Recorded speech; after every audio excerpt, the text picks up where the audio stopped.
You know, the pandemic has caused mass unemployment all across Ohio, and today many who applied for pandemic unemployment assistance learned their personal information was exposed. The Ohio Department of Jobs and Family Services gave notice to applicants whose information was at risk.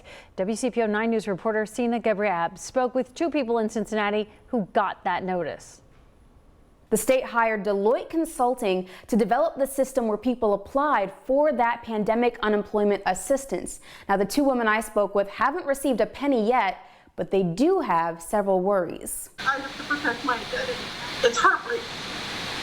And really are losing faith in our system. After 2 months out of work, hairstylist Katie Kremelmeyer just returned to Salon Concepts. She says she and 5 other stylists there who applied for pandemic unemployment assistance got this email from Ohio's Jobs and Family Services today. Extremely frustrating after going through all of this and reopening the salons and getting used to everything. According to Deloitte, a quote, unique circumstance gave about 24 applicants access to the names, social security numbers, and street addresses of countless other PUA applicants, including Sadie Healy, who was also a victim of the Equifax breach 2 years ago. I'm a single woman living alone. Like, I don't want that out there. And they have my social, The Ohio Department of Jobs and Family Services says Deloitte notified them of the issue this past weekend and fixed it within an hour. But the department's director didn't mention it specifically during an interview this morning. We're examining with Deloitte all of those